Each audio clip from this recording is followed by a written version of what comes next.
Hello and welcome to the premiere episode of the Addicted in Film Movie Club's new YouTube series, Recovery on Screen, a show where we break down how great films and TV shows can reveal deep insights about the nature of addiction and recovery, and hopefully inform and inspire anyone, regardless of whether they're in recovery or not. I'm your host, Ted Perkins, the author of the book this series is based on, called Addicted in Film, Movies We Love About the Habits We Hate. If you don't have a copy, just go to Amazon for a print version or download the audiobook at Audible or iTunes.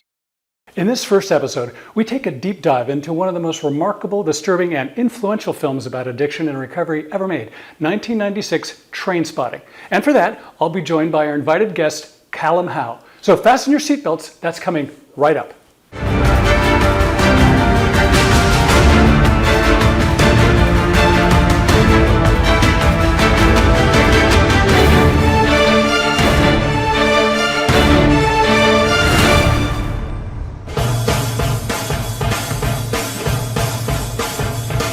Choose life, choose a job, choose a career, choose a family, choose a fucking big television, choose washing machines, cars, compact displays and electrical tin openers.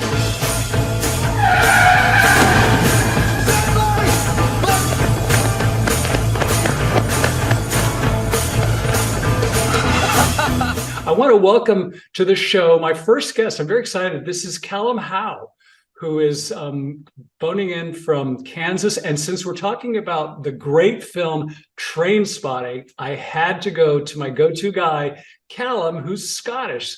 Callum, tell us a little bit about yourself. Yeah, hey Ted, it's a pleasure to be here. Congratulations on the book. For those of you that don't have it, it's a fantastic read. It really is. Yeah, so I'm Callum. I'm from Scotland, but I'm a transplant, so I'm living in the Midwest. And yeah, my recovery journey started a couple of years ago. My recovery is from alcohol, and Trainspotting is such a great movie. It touches on so many different aspects of addiction. So I'm very excited to be here to talk not only about the film, but also about the cultural aspects that Trainspotting kind of raises around addiction. So yeah, thanks for welcoming me in here. So I think I came to the right place. So tell me, Cal, when you first saw, I mean, you're probably in Scotland when you first saw the film. Tell us, do you remember when you first saw the film and what your reaction was? Well, no, I was in the throes of my addiction, so I don't really remember when I first saw it. But that happens, yeah. Yeah, but I remember the first time I saw it when I was, kind of not in the throes of my addiction. I remember thinking, "Holy shit! Holy shit! this movie," because it spoke so, so truly to me. Yeah, well, Danny Boyle is just an amazing director. That really has put him on the map in terms of a director. You know, as you know, he went on to direct Slumdog Millionaire. I mean, he's just an incredible guy. And as I mentioned in the book, he really is sort of like the complete package. He combines editing, scene placement, camera angles, lenses, the perfect soundtrack, incredible new actors. He discovered Ewan McGregor. I mean, after that movie, Ewan McGregor, exploded, and now he's Obi-Wan Kenobi of all things. To think that he got his start with that movie is kind of funny, But what really struck me about the movie, which is why I really wanted to do this first episode about Trainspotting, is that at the time when I first saw the film in Cannes, Cannes Film Festival, I was an acquisitions executive for Universal, and we had the chance to acquire the film. It was eventually acquired by Harvey Weinstein and Miramax. But me and my buddies saw the film, and I tell the story in the book that after seeing the film, something about that film was just made heroin seem so amazing. And like the things they say in the film is like, heroin is like the best sex we've ever had times a million. And so we devised this plan that we're all going to try to figure out how we can get some heroin and like do some heroin and what have you. But luckily we didn't do that. But, one of the criticisms that was levied at the movie was that it glorified heroin use. What do you think of that? Do you think it did that? It was exploring heroin and drug use in a way that really resonated with me and resonated with a lot of my friends. And it also showed the other side of it, the nasty side of addiction and drug use. So it did to some extent, but in a very meaningful way. Oh, thanks. No, I say that in the book. It's that was one of the things that I thought was important. I think films, a lot of times they say, "Oh, you're glorifying drug use and you're making people want to relapse," but also, you have to be honest when you portray what drug use and alcohol use is. And in many respects, if you have a moral to the tale, showing extremes in that case actually can have a very therapeutic or beneficial effect. And I think it had in this sense. Although, there are people who say that Boyle went a little bit overboard, but I think he balanced it because you remember the incredible, if you want to describe for our audience, the incredible withdrawal scene from his, when he goes to his parents' apartment to withdraw. We have a clip of that, which will play over this, but why don't you describe it or what you thought of that scene? Yeah, I mean, it was incredibly intense, but also very true. The sweats, the swearing, the imagery, the hallucinations, everything. I've experienced it myself. Everything went into it, and it was a wonderful scene. Ewan McGregor did a fantastic job of portraying that, and it was, it was one of many scenes that were fantastic in that film. But it really did hit home. Yes, these are withdrawal symptoms that I, in my own recovery, have faced, and it's horrible. But it was a great scene to see that's happening to others. That's how it's portrayed. So yeah, it was a powerful scene for sure. And then you also mentioned, I think we were talking the other day, and you said that like also Trainspotting really does a pretty interesting job in showing sort of like the rock bottom of like when he has that drug overdose and they toss him out on the street. He gets picked up by a cab. I mean, tell us about that scene. I think that was a really powerful sequence as well, right? Oh, that was so powerful. And in my own recovery, Ted, honestly, it's not a question of what is rock bottom. It's how many times I hit rock bottom before I really started my true journey in recovery. But that scene was very powerful. I have fortunately not been in the situation where I've had to be dragged in or out of a cab. But it's a very real thing for a lot of folks in recovery, and that scene was just so powerful in I think explaining how harmful addiction can be and what it can lead to. Nobody in their right mind would want to be pulled in or out of a cab, taken to an emergency room, put in a bed, and because of substance use abuse. So that was very powerful for me, and certainly is one scene that I watched over and over again, and I was just like, wow, I'm glad it wasn't me. Glad it was Ewan McGregor acting. And what's really funny, Cal, you hit on something, is that the scene, it seems like most people who've seen Trainspotting, and if you haven't seen Trainspotting, I think you're in for a real treat. But also be prepared. There's some incredible scenes that you've never seen in another movie. There's one particular scene, I'll let you sort of semi-describe it. It's sort of like, it's the famous scene. It's like the most disgusting bathroom in Scotland. Tell us a little bit about that one. Yeah, that's a wonderful scene, Ted, honestly. So that scene is Ewan McGregor diving into this disgusting toilet and just kind of dives into it and then starts swimming around looking for pills that he had to shove up his arse effectively. And then kind of shat them out and was searching for them again. And it's so disgusting. But I've done some things in my life that have been horrible. Nothing as horrible as that, thankfully. At least not that I remember. That's good.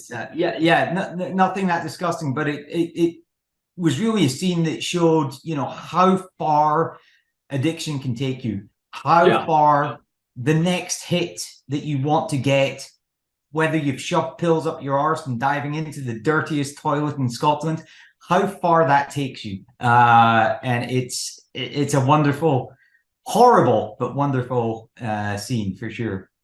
Yeah, I love that scene. In fact, it's one of my favorite scenes ever. In fact, when we saw that, it's very funny because Boyle sort of mixes like magical fantasy realism with drug addiction and this rock bottom, all in this really interesting collage. But another scene that I think is really cool, and we have this segment which we can play as well, is one of the great characters in the movie is this guy Begbie, played by Richard Carlisle, who, now this is a true story, and I mentioned this in the book. His Scottish brogue, his accent, was so thick in the movie that even though they were playing the movie in theaters in the United States, they determined that his accent, his Scottish accent, was unintelligible. So they actually put English subtitles underneath somebody speaking English, but with a Scottish accent. But Richard Carlisle is just an incredible thing. And he is really, the key scene for him is sort of like what you mentioned, is like this incredible reflection of this hub culture in Scotland, which is sort of dangerous and over the top. Tell us a little bit about that scene while we watch one of the segments from the film as well. Sure, that scene is quite a scene, Ted. Yeah, so he's telling a story. It's really nothing. He's just telling a story for telling a story about how angry he got at some kid, and then later on you get the true story from Tommy, another character in the movie.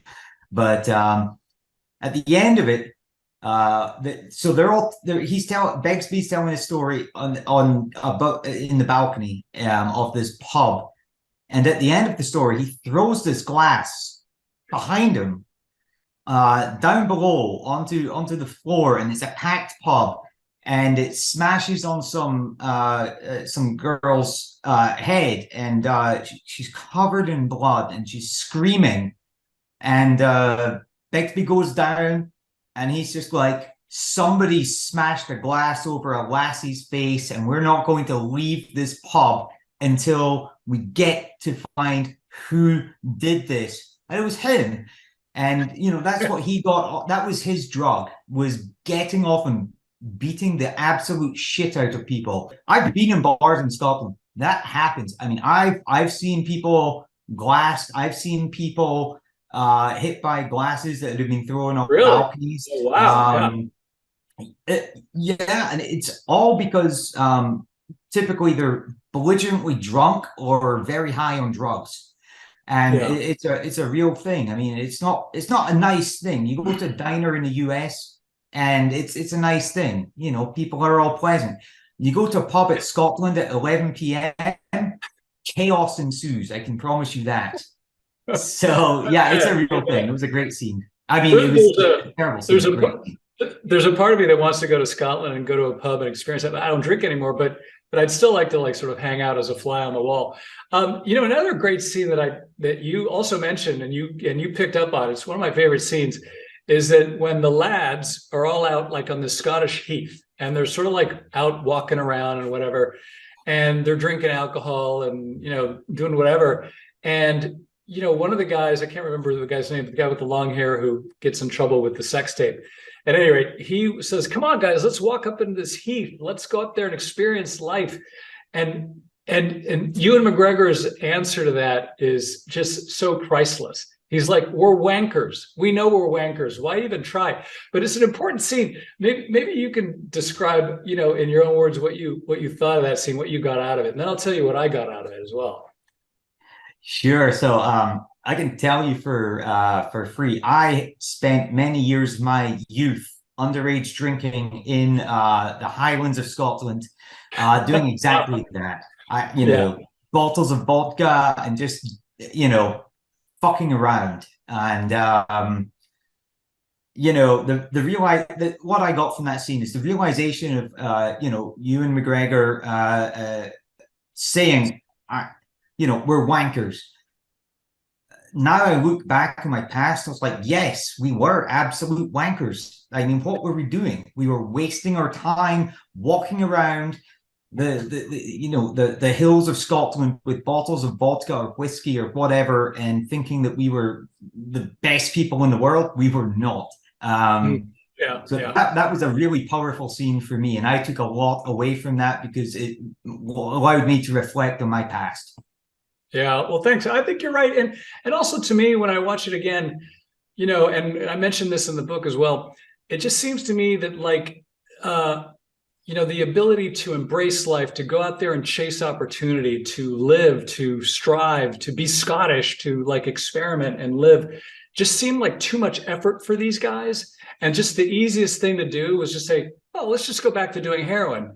And they did. And that's, I think, one of the interesting points of the film. But then also over the course of the film, thankfully, the moral of the story is that Ewan McGregor eventually does turn his life around. He gets a job and he goes to London and he sort of fixes it up. And at the end of the movie, the metaphor is like choose life.